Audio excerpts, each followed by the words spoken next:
Hello, folks, and welcome to the latest edition of the Absolute Truth Absolutely podcast. Once again, presenting this edition's topic for our audience, Pastor Jesus Martinez. I am his son, Giovanni El Cristo. Welcome all, welcome one, welcome all.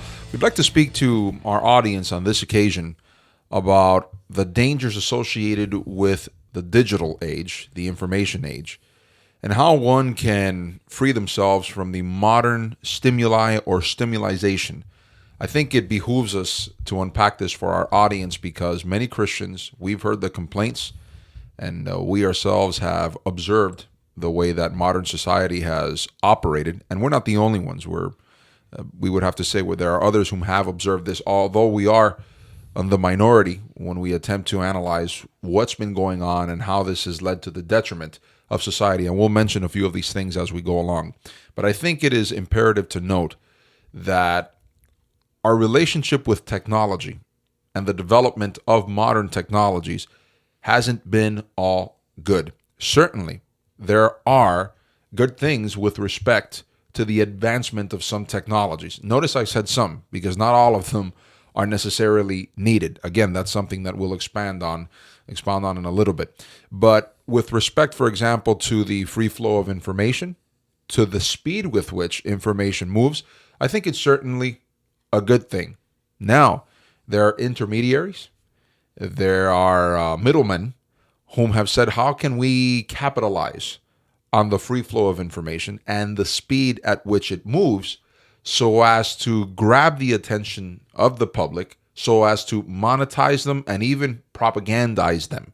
And that's what we're going to talk about, and how Christians need to be careful with this scheme of things, with these machinations, and how they can learn, how they can be free from such sinful manipulations.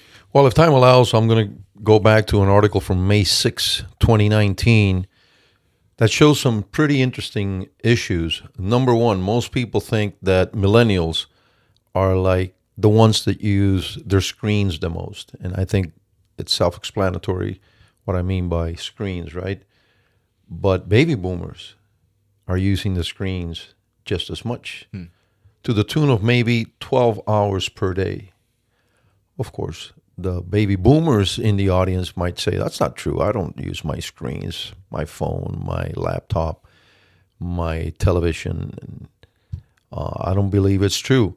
The other thing that particular study found is that a lot of the boomers will lie about how much time they spend with their smartphones and their laptops and the other gadgets that we have that we seem to be attached to. We can't rid ourselves from them. So as time allows, and if the time for this program allows it, we'll visit that, because I believe 12 hours a day, that's a lot. And here's another interesting fact about that research. It seems that a lot of people are thinking that, well, I'm connected to other people. And the brain doesn't see it that way. Human beings tend to see 5-6 hours of communication using a tablet, using the smartphones, using the computers as a relationship. I'm having a conversation with my son, my daughter. But the brain, if it's not a face-to-face thing, according to this study, is saying this is still time alone. And that is very interesting, because the study also found that this is leading a lot of people, especially the young people, but also the previous generation, my generation, into this state of what is now called depression. We know it biblically as sadness, this place of loneliness. And so it's interesting, both generations, the previous and this one, they think, no, I'm perched in this high place, this place of communications, and I'm interacting with my neighbor, my family, my friends, etc. But the brains are saying, no. You guys are not interacting. You really are not carrying on the most important things in a relationship. So therefore, it's time alone. You're spending time alone. And it's very interesting to look into that. So if time allows, we will take a look at that also. I think what you just mentioned is important that we emphasize it for a few minutes, because I think we inherently know, we implicitly know that when we use that sort of excuse, that we're not only deceiving ourselves, we're trying to deceive other people, because we feel more enriched, at peace, and refreshed, and even edified when we have face-to-face conversations, when we feel the embrace of another human being, when we feel the words of comfort, or when we're corrected by others. Of course, I understand pride tries to play a role in rejecting correction, but the Bible says that the wise man will accept correction because he knows that it is life to his bones. So the Christian needs this. You were mentioning recently when we were speaking to the congregation about this, about the need for us to gather. Christ himself emphasized the importance of this. He says, where there are two or three gathered in my name, I am there. And notice that this generation, although it will use terms such as I'm socializing, or let's call it the computer-centric terminology that has been used to replace the more humane terminology such as socializing, befriending. Now they're using networking. I'm networking. I didn't know that we were servers. But, I point this out as a side note because those that operate in Silicon Valley, they see the world through a computer screen. So their world, as it were, is a cold one. It's a cunning one. It's a calculated one as well, as we've mentioned before, and we will mention again. But nonetheless, it's a cold one. It's one that's seen exclusively through a computer screen. These people are devoid, as it were. Some people ask themselves, how is it that the Zuckerbergs and the Dorseys of life, they make these sorts of decisions, these cold, calculated decisions? When you eschew human warmth, it leads you to this place where you couldn't really care less how your decisions affect other people because you see everything through a computer screen. I think that is self-explanatory if a person really reflects on it. But returning to the point, even these terminologies that are used nowadays, I think gives us an indication, and the excuses that are being used by persons when they say, I'm socializing, I'm involving myself in these social networks, and I'm interacting with other people. You're not. The very essence of these social networks is all under the following pretext. I heard it explained by a rather, how shall we denominate this individual, rather truthful and keen observer of life, who's an author and a speaker, say it in the following manner. We live in the day and age in which I will pretend to be interested in all of your frivolity if you enter into an implicit agreement with me so as to be interested in my frivolity. We'll have this exchange, as it were. I think I'd like to denominate this more as a digital prostitution of sorts, because it's all under the guise, it's all under the cover of I want peer approbation. I want the approval of my neighbor. Now, if you're a Christian, and our audience, the audience that listens to this podcast, or believers, you understand then that this implicitly runs against the grain of what Christianity teaches. The Apostle Paul himself dictates, who should I please? I'm paraphrasing here. Who am I to please? God or man? Everything that you do, whatsoever you do it as unto the Lord and not as unto men. Because at the end of the day, like Jesus also said, the one that you are seeking to please is God Almighty, the Father, the Heavenly Father, whom at the end of your existence must say to you, good steward, good servant, enter into the peace of your Lord. But unfortunately, many Christians are now involving themselves in the digital age, not as to please Christ, not as to please the Father, but it's to please men. And social media has exacerbated this in some way, shape, or form. We were recounting to the congregation a few days ago about how, with the impending IPO, before Facebook offered itself as a public offering on the stock market, they were floundering a bit with respect to their browser business. Now, they are doing very well for themselves. They're a multi-billion-dollar company worth more than many car companies themselves. And that in and of itself is a ridiculous thing, because when you think about the necessity of vehicles versus, let's think about it, we can all do without social media. That really is a ridiculous thing just to analyze it in that manner. But nonetheless, when they were thinking, what do we do in order to have the public invest in Facebook? They said, let's leverage people's use of their phones, and if we can get them to engage with the screens, the most amount of time we can then commercialize that. We can leverage that. We can capitalize that. That's why they're called attention merchants, because they developed strategies whereas to make it as addictive as possible, so as to have people checking their phones incessantly. And the statistics bear this, that they've been successful at this. I use this sarcastically, of course, but nonetheless, it is true. The like button, for example, was one of these social approval indicators, is what they are calling them. Why is it called that? Well, think about it. If you post a photo or a writing on your Facebook wall and somebody presses the like button, you received approbation from your fellow man.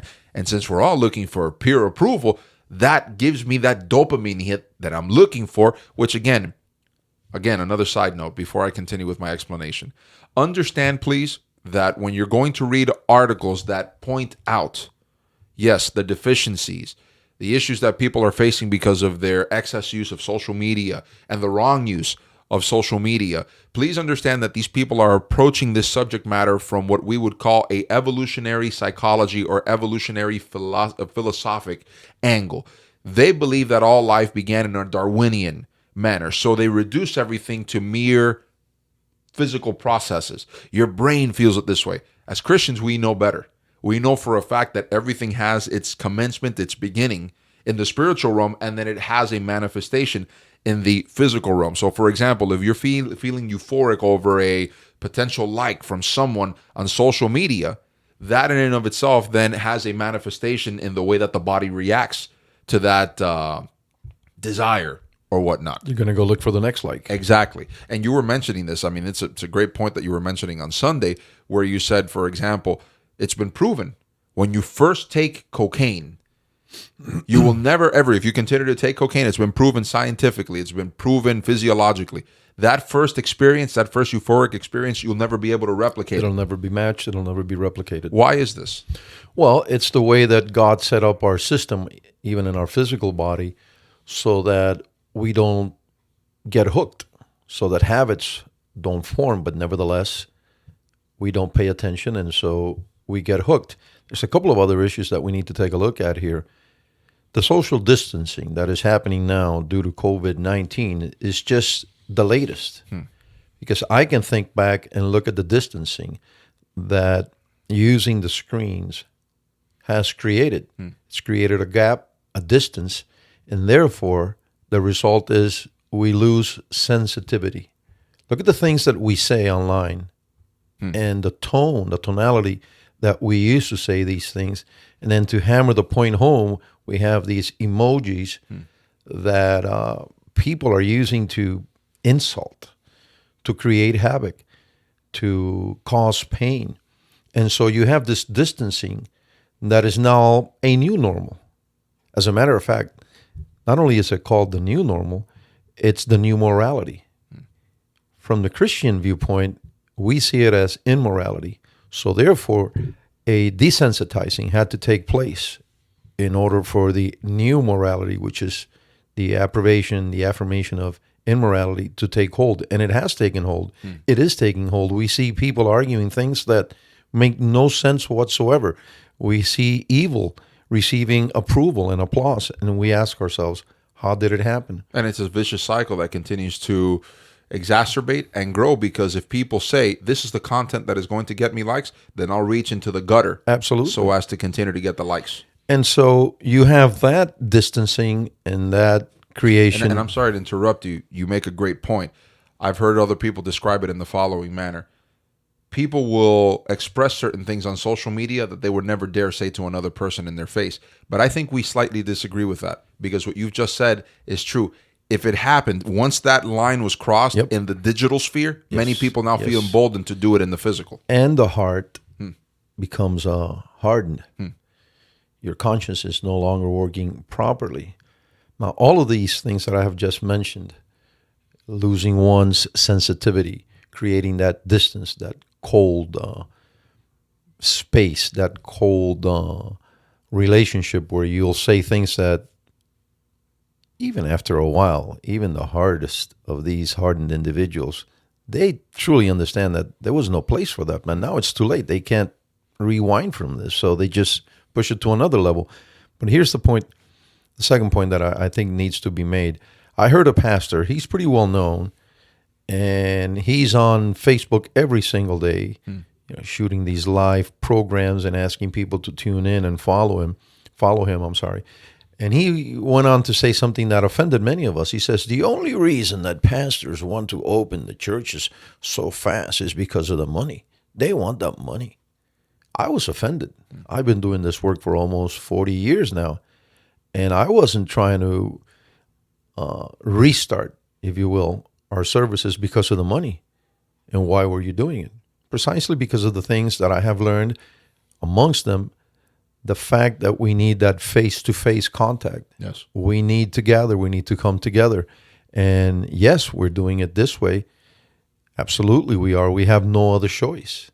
And I thank God that we have this medium and this way of doing it today. Perhaps we would have had to go into, social disobedience. And some people are doing it, and perhaps we will have to get there. But the point is that when pastors, when ministers fail to see the importance of coming together and embracing and singing and worshiping and just, being together, I think we're in serious trouble. Absolutely. And so we took issue with that, and we explained to the congregation how important it is to have that face-to-face, to hug, to see each other, to fellowship in the way that God intended us to fellowship. Because if you look back in the book of Genesis, God said it's not good for men to be alone. And of course, the most popular interpretation will take that to the marriage, and only to the marriage. But I believe loneliness goes beyond the marital topic or the topic of marriage. I think you have people that are married and they still feel alone. Yes. People that have a lot of people around them and they still feel alone. Absolutely. Because it takes a connection, a true relationship. And that's not something that computers or smartphones can provide for us. It can connect us to another person, so maybe a piece of information gets to them and we receive it. But relationships cannot thrive, cannot bear the fruit of coming together and having hearts lock in and being one. That cannot happen via the internet or in cyberspace. 2 points to further emphasize what you've just mentioned. When Jesus mentions the coldness of heart, the hardness of heart, that will worsen during the end times, I see this as leading to that. It's interesting because at least in the version that I use is multiply. Exactly. Which is, it's a pretty heavy word when you think about it. Yes, absolutely. So I see all of this as leading more into that due to the fact that now we have crossed this place. You just said it. We've been so desensitized that we are to interact in a moral way, in a godly way with our fellow man. And now through these artificial means, these digital means, now our interactions, as it were, our relationship to our fellow man has absolutely changed. And now we're seeing them as mere enemies or opposites or whatnot that need to be cut down at any way, shape, or form. I think that's certainly a dangerous thing, and it will lead to the multiplication. And it's everywhere. The things that are said about this president, the things that this president has said, that just points to what we're talking about. Right. People are they're losing it. Yes. They're losing it. They seem to have lost the brake system. They cannot stop themselves. And again, I believe it's because the sensitivity that the heart needs, the conscious, the being aware of, the importance of respect and good morals, all these things, I think they're out the door. Yes. Can we regain them? Hopefully. But I don't know if we can, to be honest with you. And I think the key here also... Didn't God say, I'm sorry, back in Genesis, that he himself, I'm going to paraphrase it, saw that the only thing left to do was destroy that generation? Yes.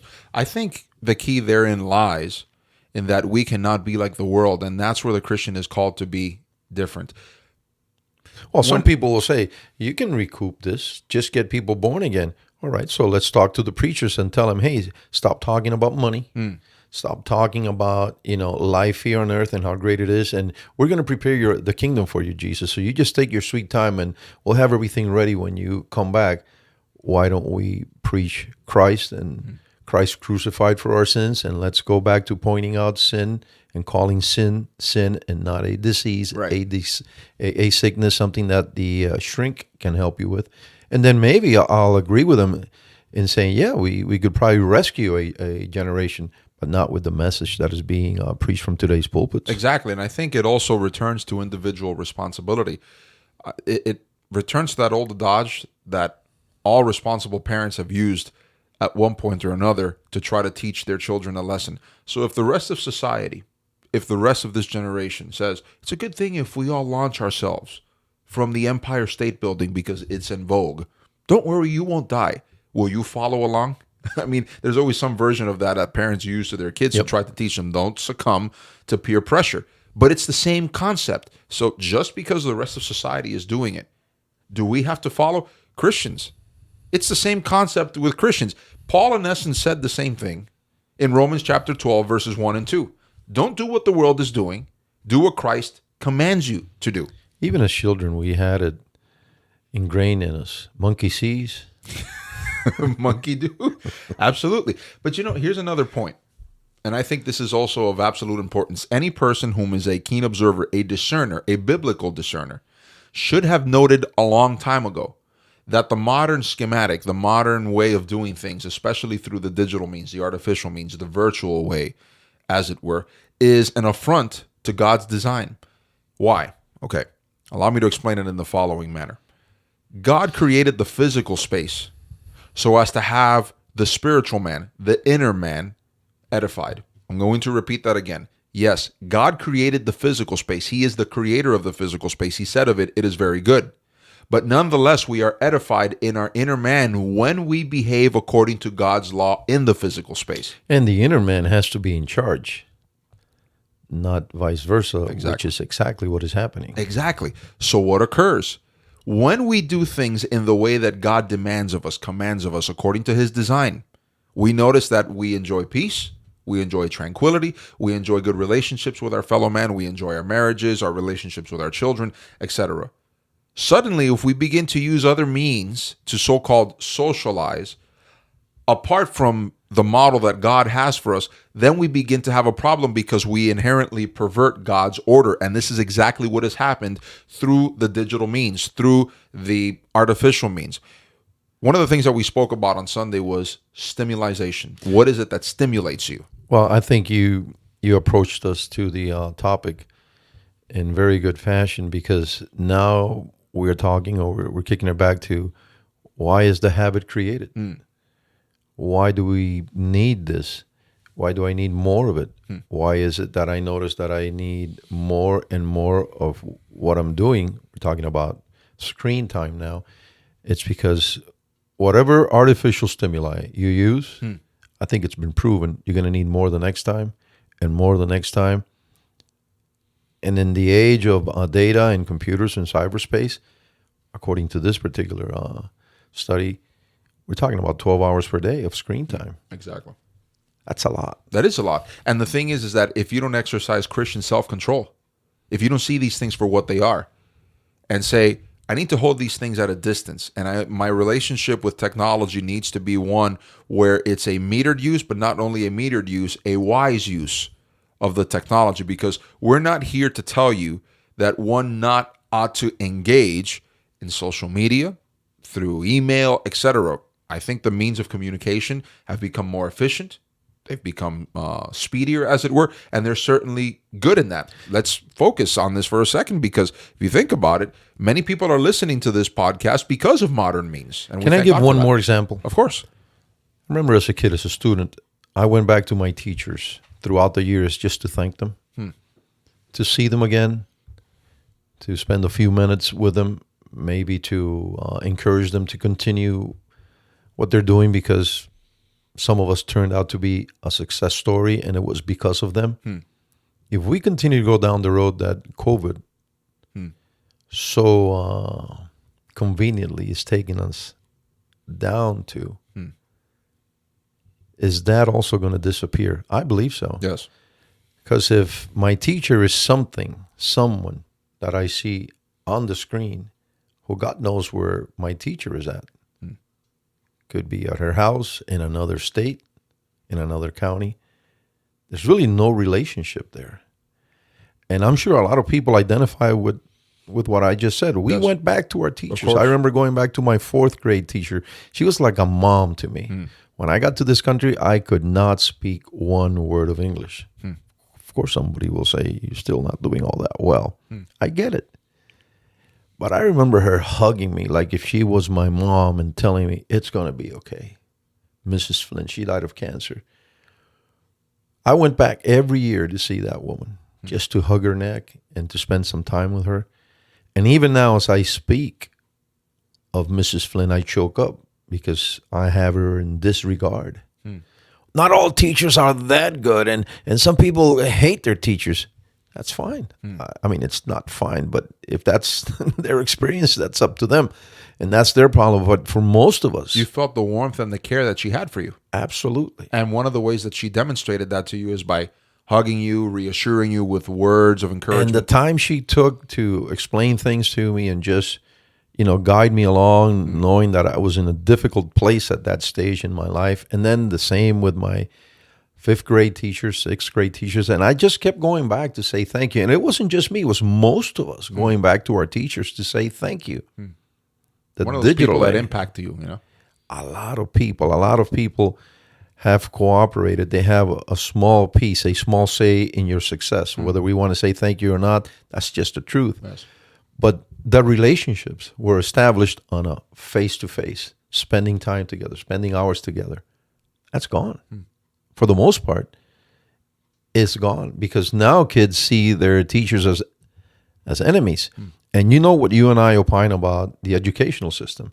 But there's a lot of good teachers still out there that are trying to do the right thing. A lot are not. Yes. And what are we hearing from many of the teachers now? I'd like to stay at home. I want to be secure. I want to be safe. We've been saying for years that we are going to sell all of our freedoms and all of our rights to feel a little more secure. You know what we're selling now? We're selling our soul. Absolutely. No, that's a good point. That's a very good point. So the question now lies in, we've analyzed the philosophy of all of this underlying system. And we've also noted in some way, shape, or form how we're being manipulated by the master manipulators over in Silicon Valley, not only in this episode, but in previous podcast episodes and through other teachings that we have given throughout the years and writings on the matter. So some will say, how are we being stimulated and how is this worsening, as it were, the situation? I think we mentioned it briefly a few minutes ago. The way that social media operates, and it's not just social media, it's other means as well through the internet, but the way that this operates, it's that it basically stimulates you by appealing to your baser instincts. Think about it. Social media appeals to man's spirit and his desiring to be approved by fellow man. And then since other men are engaged in sin, what is it that sinners want to see from each other? More and more sin. This is where it's a problem for the Christian because we're called to live separately from the world's dictates. We are called to live above the world. We are called to live in a different manner than the world. Again, do not submit to the age, to the secular age, but be renewed in your mind. Give yourself over to the renewing of the mind. Do not submit to the secular age. But what happens, many Christians, instead of noticing the zeitgeist, it's a terminology that's been used by German philosophers to speak of the spirit of the age, instead of seeing social media for what it is, and then saying, I'm going to use this instrument as a way to disseminate the gospel and nothing else, what is it? Christians themselves say, I think I ought to involve myself in the same level or in the same manner, approach it in the same way that sinners do so. And then you're engaging with these mediums, you're engaging with these so-called platforms, and I think you all know why I say so-called, in the way that sinners are doing it, and then they're surprised, Christians are surprised when they get nothing out of it. They get no encouragement, they get no edification. As a matter of fact, many of them say, I actually feel more lonely. I feel like, I'm like, my sin nature, as it were, wants to come out continually. I've heard people describe it on Twitter, for example, in the following manner. Twitter's a dumpster fire. And yet when you look at their feed, they participate in the dumpster fire instead of actually being above the fray. Well, Gio, how is this any different then from the way that we ought to behave in the physical realm? Exactly, folks. Think about it. That rhetorical question proves my point.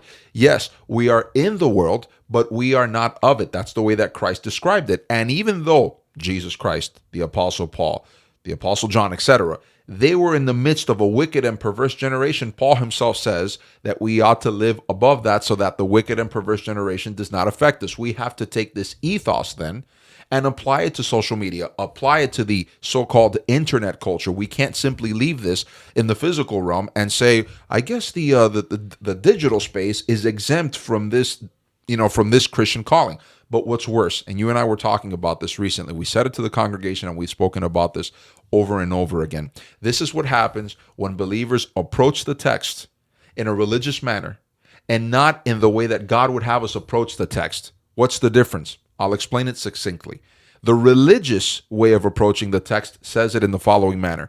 I'm going to approach the text so as to fulfill my religious obligation with God, and God will pat me on the head and say, good job for reading your chapter of the Bible every night. And I can also approach other Christians and say to them, look at how great of a Christian I am because I've memorized X amount of verses. In contrast, God gives us the text, not so that we can boast about how many verses we know and how much Bible we can quote and we can show to other people how spiritual we are. God gives us the text as a manual for life. In other words, take the text, analyze it, scrutinize it, examine it, adopt it, and then put it into practice.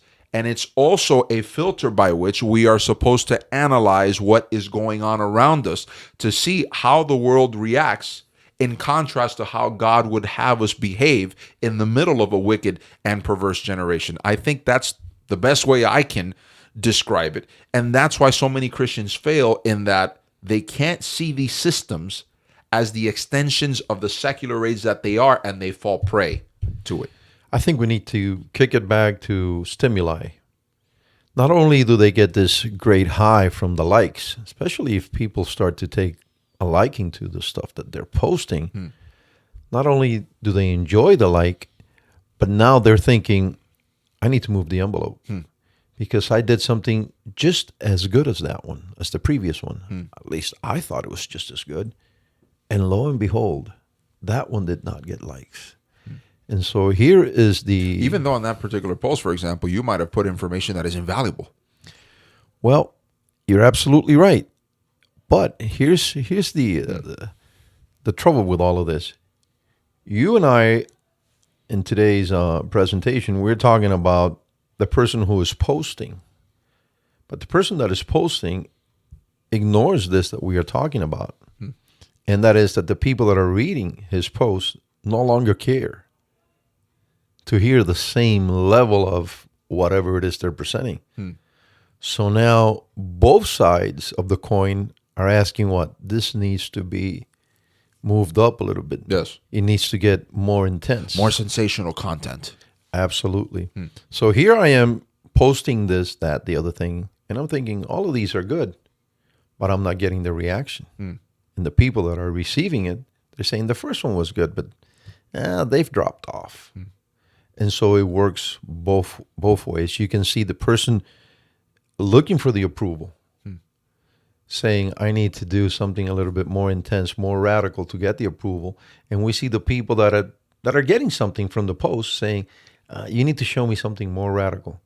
At the end, it's the blind leading the blind. And you both headed into this place of darkness where there is this vice that has developed either in delivering or receiving, that it seems that the people that are involved in this, according to the study that, if I get a chance, I'll quote a couple of pieces from it. If you can, right after you finish the thought, please. No, because I think our conversation is good and it's touching on different points that I believe the audience will probably find fruitful and interesting. The thing is that over 1,000 people participated in this study, and most of them recognized that they're spending way too much time in front of their screens. 2/3 of them said, yeah, we get it. We're spending too much time in front of our phones, TVs, laptops, notepads, etc.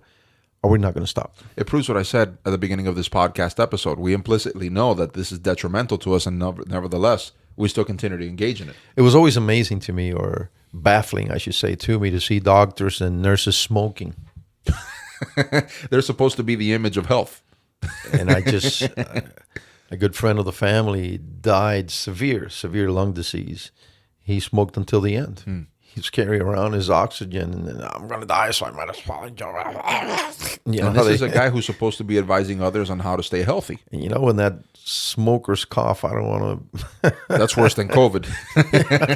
I don't want the audience going, please don't do it. But I think they've all heard that smoker's cough and Yes. the conversation and the way and they go, oh, it is worse than COVID. And you think, wow, couldn't he stop this? Couldn't she stop this? Apparently not. I know they can.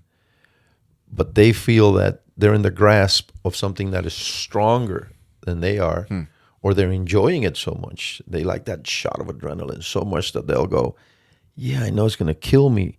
It's going to take years away from me. It's going to destroy my family. It's going to do all these things, but I just need that little high.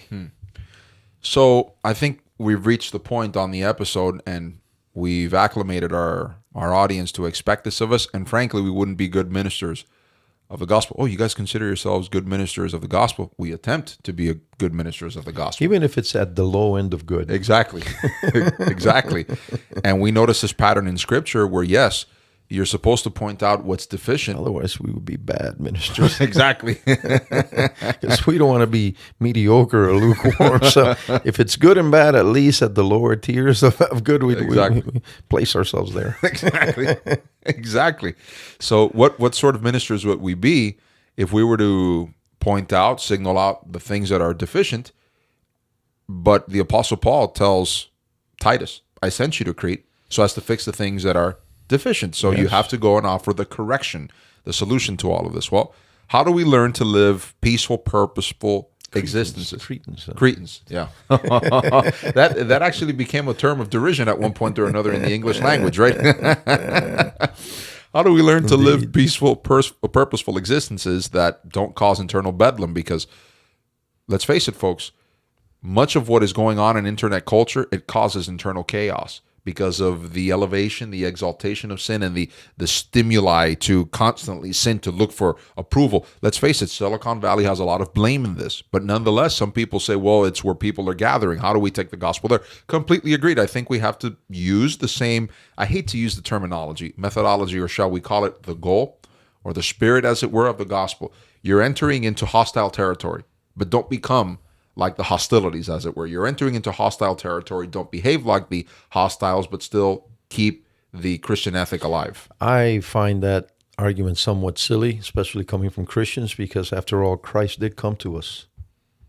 And so if we can't go into a place of sin, a place of darkness, and shine for Christ, I think we missed the point. That's one of the things I thought the reply that you gave to someone who tried, one of Calvin's most ardent apologists, one of the replies you gave to him was, to me, not only succinct, but probably among the most excellent and some of the simplest ways of explaining it. Sometimes the simplest way of explaining things has the most profundity to it. Yes. And the way you said it is in the following manner. All right, so your apology of Calvin, meaning your defense of Calvin, in that the way that he treated Michael Servetus, for example, and other heretics that were at Geneva, he was just a product of his age. Yeah. So we have to excuse it. And you said Paul lived in a much more oppressive scheme. Jesus was in a much more oppressive scheme. The apostles were in a much more oppressive scheme, and they didn't allow the age to mold them and shape them. After that, it was crickets from the person that went on to try to defend John Calvin. Yep. So apply the same principle with respect to the digital age. The Christian ought not be molded, shaped by what is going on, all of the filth that is being carried on and disseminated in the digital age. He has to live above it. So what are some of the, let's say, methodologies that you folks would advise us to engage in? Very well. I said it on Sunday, and I'll say it again. Number one, learn what the machinations are that are used by the attention merchants. We mentioned one in passing, the like button, for example, the social approval indicators, the comments, etc. Learn that these people have created. Folks, I need not go further than the words of Sean Parker, ex-president of Facebook, when he said, Facebook is damaging our children's minds. And Shamath Palihapitiya, also a former executive at Facebook, where he said at Stanford University, the thing is damaging us. You need not go further than these people whom were in the thick of it, designing the very thing. They said, this is causing damage. It is breaking apart the fabric of society. Now I'm remembering more and more of what he said. Throughout the generations, let's kick it back to television. Some of Hollywood's elite behind the scenes will tell you, I don't allow my kids to watch TV, or I monitor the content and the amount of time that they spend there. Why? Steve Jobs, he was interviewed by the New York Times when he introduced the iPad. The interviewer asked him rhetorically, your children must love this product. Steve Jobs replied immediately, we don't allow our kids to use this. What? It's like the dope dealer. They're merchants in whatever it is they sell, and these people know that what they're selling, they're peddling, it's dangerous. Yeah, exactly. Which notes their rank hypocrisy. Yep. Also. So learn what the machinations are that are used by the attention merchants to stimulate you, mainly sin, dissension. Folks, let's face it. You were talking about this recently. Becoming involved in a quarrel that is not your own, it's very attractive because what are they arguing about? It happens on the digital space. What are these two arguing about? I think I need to get in the middle of that. You just grab the dog by the ears. Thank you very much. I mean, folks, to those of you, or not those of you, let me say to those whom would say, well, the Bible really doesn't speak to us about the issues of the digital age. Of course it does. One only has to examine how humanity involves itself, conducts itself, even in the digital space, and it has all the application, even in the digital space and also in the physical space. Why would you involve yourself in a quarrel that is not your own? Think about it. You're being led. You're being influenced. That's just to give you one example. Another one, the Bible speaks incessantly about gossipers. Social media, what is it expert at? Gossip. Did you hear what this celebrity had to say? Did you hear what this personality had to say? Comment on the matter. Folks, how about this one? My right to privacy is foremost. And then they publish any and all things about themselves. Everything.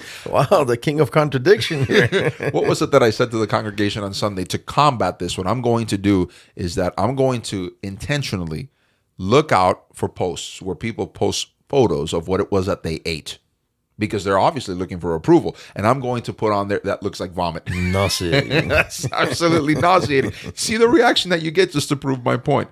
So again, number one, learn what the machinations are used by the attention merchants to stimulate you, and don't succumb to them. If you're going to involve yourself in social media, do it with a very strict intention. Do it for a purely altruistic intention. Well, Gio, I do it to socialize with other people. Guess what? It's much better to socialize with them in person. Leave your socialization for in-person conversations and interactions. I can't do it because of COVID-19. Everybody else is. Exactly. Especially if you're a demonstrator. Exactly. Or if you're governors that tell everyone else not to do it. This is why I was so upset with this pastor. Really? You think the only reason we want to open our churches is because we want to rake in the money?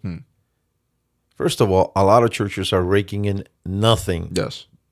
Before or after COVID. Yes. Or during COVID. That's true. So it was very offensive. It's about the fellowship. Exactly. So keep an eye on that also, because this distancing, the insistence, of course, it's presented under, we're trying to keep you safe, folks.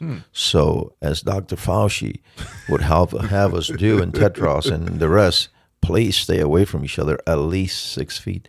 Nobody's doing that. Oh, and sports, they shouldn't start up again, but now it's announced just yesterday that he's going to throw out the first pitch at the first Washington Nationals game. Nobody is doing that. Everybody's saying they're doing it. Behind the scenes, people that are honest are saying, yeah, we meet in the house and we play dominoes and we'll do this and we'll do that because, God, we need to spend some time together. But nobody will admit it, because then you're what? You're shamed. Shame on you. You're not a mask wearer. And it speaks to God's truth. Within us, we crave, we need, we want relationships. Absolutely. And this thing is just perverting everything. So the first step would be, again, don't pay attention to the machinations, or rather, let's put it this way, don't succumb to the machinations of the attention merchants. Leave your socialization, leave your fellowship to in person. Do everything you can to do it in person. What do you use social media then for? Well, use it to disseminate the gospel. Well, if I do that, I don't know how many likes that's going to get. It returns back to what we said earlier. Are you there to please man, or are you here to please God? You can also wear the I don't like you as a badge of honor. Exactly. Well, Jesus That's did what say Jesus taught. that if they revile you, you're blessed. Absolutely. So you could have that as a badge of honor. Second point, prioritize what's truly important in life. I hate it when certain commentators say, prioritize what's important to you, because it leaves it in this ambiguous space where now we're leaving the importance of certain things to the secular attitudes of the person. It leaves a big space for selfishness. Exactly. One must be very careful with that one. Exactly. So I never say to a person, prioritize what's important to you. No, prioritize what is important to God, and that you ought to prioritize. I think that's the way it needs to be described. Prioritize what's truly important, that God says is important, and schedule your days. The discipline here is going to be the absolute key. Some people say, I'll just use screen time to monitor what I'm doing. Again, stop offloading your personal responsibility and self-control to digital devices. You're actually running against the very thing that God would have you do. You have to implement self-control. You have to be disciplined in these things. For example, set aside every day, if you are going to post gospel-centered ideas, say the following: I'm going to use Facebook for no more than 10 minutes a day. I'm going to post what I'm going to post there, log out, and leave it for the rest of the day. For example, that's a disciplinarian. That's a way of doing things. I know you've been doing this for years. You'll create the artwork, you'll create the writing and whatnot, post it on Facebook, and you're out of there. You're not getting involved in other people's issues with respect to what's happening with their neighbors and their posts and whatnot. No, we're there just to deposit gospel truth. Number 3, learn to seek God in every single circumstance. Social media and the digital means nowadays are pulling us away from God because we're more involved in what the community, I use air quotations here, community is doing. What happens then with God? We're no longer involved. I mean, it's funny because the more I think about it, there are certain persons that will post Bible verses on social media because they also want the approval. I found this particular verse for you, and I know that this will minister to you. Like. Oh, so now I can even use the Bible for peer approval. Excellent. It's a great idea. For example, I have this test for our audience. Instead of posting, "The Lord is my shepherd, I shall not fear," go ahead and post one of so-called Jesus is more controversial. Or, for example, take 1 Corinthians 6 and 9. Neither sodomites nor homosexuals will inherit the kingdom of God, and see what sort of reaction that garners. So is it your belief that Jesus will not say, "Well done"? He'll say, "Like"? Thumbs up. Come on in. Thumbs up. That's a great point. So learn to seek God in every circumstance. Daniel did this. After Darius signs the edict, Yep. unless you recognize me as God, I will launch you into the lion's den. Daniel, he went into his upper room, opened the curtains, prayed towards Jerusalem, and it says, as was his custom from the early days. Yes. Daniel lived in an oppressive situation. He lived in a situation that was not his own, and one where he didn't want to be in. Why? In the midst of pagan nations, contrary to everything that he was taught and trained in as a young man. And guess what? In the middle of that perverse and wicked generation, he still sought God continually for peace, for tranquility, for guidance. We've eschewed that in favor of, what is it that this expert is saying through social media? What is this person saying? And all of this, when we have all of these conflicting views operating in our mind, leads to chaos, and now we don't know who to believe. Well, guess what? Why don't you go to the source of peace, to the source of truth, and you'll have tranquility instead of visiting these various sundry sources where all they do is cause internal turmoil because you don't know who to believe anymore. Look, the minute you come into agreement with God, everything is going to go well for you. I remember as a young man, I used to think, man, the day needs 42 hours. I was in disagreement with God. The minute that I got in agreement with God about everything, 24 hours is fine. Yes, more than enough. Plenty of time to do this, that, and the other thing. So get in agreement with God. If you're looking for someone to agree with God, and it's going to go well for you. Absolutely. Hopefully this will help you. Again, this will edify you. This will inform you. Possibly in the near future, and we're going to do this for the congregation. We'd also like to do this for those of you that are consuming the English podcast. We'd like to give like a digital conference of sorts where people can tune in, and we're going to speak about this issue a little bit further because we can delineate further steps as to how one can protect oneself from the secular stimulation through the digital age, and also how to protect your privacy in the digital age. I think this will be an important subject matter for our audience, because the more and more that we see COVID, and governments are using COVID as a laboratory of sorts. Look at what's going on in places like Colorado, California, New York, and whatnot. They're using this as a guise to try to silence the Church of Jesus Christ. They're trying to not only marginalize the Church of Jesus Christ, they're trying to make us to go underground. And I think these instruments are going to be important for the church going forward, because we think that the new normal going forward will probably be smaller meetings, even house churches going forward in the United States. And many Christians are going to want to protect their privacy, even now, even before the development of all the modern instruments, protect their privacy and to free themselves from the modern stimulants that exist. And we'd like to give this a more in-depth analysis and teaching on how to avoid all of this in the future. You just proved a point that you presented previously. There's a place for this technology. Here we are, 2020. Yes. They have the opportunity to learn about a few steps they can take to protect their privacy. How would we do it 75 years ago? People had to find out about you through radio programs, perhaps TV, and then fly themselves over there or buy the book. Exactly. So here's a good use of technology where we can sit down for 45 minutes, listen to a presentation that will further our knowledge as to how to keep our freedoms, keep the prying eyes away from us, and then it's done. We shut it down and we move on. So you were saying previously, there is a place for technology. Just make sure that you don't succumb to it. Exactly. You don't make it your everything. And this is a good example. Exactly. So we'd like to offer that to our subscribers only to subscribers, because the information we'd like to give is a form of thankfulness to those that have been following the ministry for some time now. So if you haven't subscribed to receive the email updates, please do that through atapodcast.org, atapodcast.org. Well, that's all the time that we have left for this edition. We thank you so much for listening. We only ask that you were to share this with other people. If you're listening to this through the iTunes store, through the iTunes podcast store, please give us a rating, a 5-star rating, so that the algorithms would pick that up and that the dissemination of this would be more widespread. If the way that they've written the algorithms is that if they notice that more and more people are taking an interest in a show, then they'll feature it. And again, it's not the kick that we're getting out of it. If we get more people, we are truly interested in having people reached with the gospel.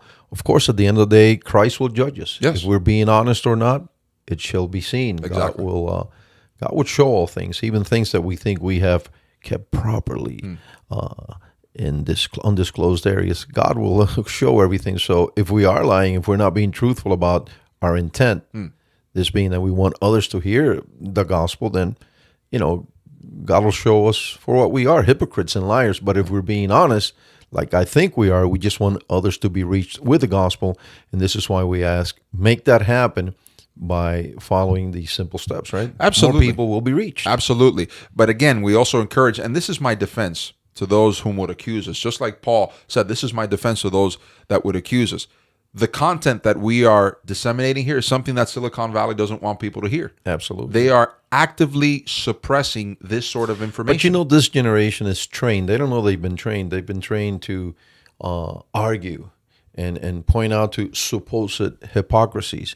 We're trying to be as transparent as we know how to be. Exactly. And we understand that after the presentation, somebody go, and look at this, and now they're doing this here in this format, and they're doing this. Hypocrites. God will judge us. Yes, exactly. I think intent is very important in all things biblical, in all things that pertain to the Christian walk, and God will judge us all. Absolutely. And lastly, we also ask you to visit the website directly. We've spoken about the centralization that has happened in some way, shape, or form under the Silicon Valley conglomerates and oligarchs. Please visit the website. We are no longer advising people to visit us through YouTube or to go through Twitter or Facebook. We've seen the purge that is happening. Not only that, it's the attention merchants. They were very crafty from the very beginning. Hey, we'll have people congregate on our so-called platforms. We'll take away, as it were, the audiences. They'll be ours, and now we're going to be the middlemen as to reaching out to people. It's very crafty the way that these people have It operated. would be like Christ teaching something really important and a jester on the side, just trying to take people's attention away. As a matter of fact, that happened to Paul. And after a while, Paul said, I've had enough of this. You're going to go blind for a while. Exactly. And it happened. The guy went blind for a while. Exactly. It's true. It's a good point. That's a good analogy. So visit the website, sign up for the email updates. That's how you will stay in touch with the ministry, atapodcast.org, atapodcast.org. That's all the time that we have left for this edition. Thank you so much for your attention during this time. We pray that this will be edifying to you, and please let other people know about Absolute Truth, Absolutely. For Pastor Jesus Martinez, this has been Gio. We wish you farewell until the next time that we meet. May the Lord shine his face upon you. Amen.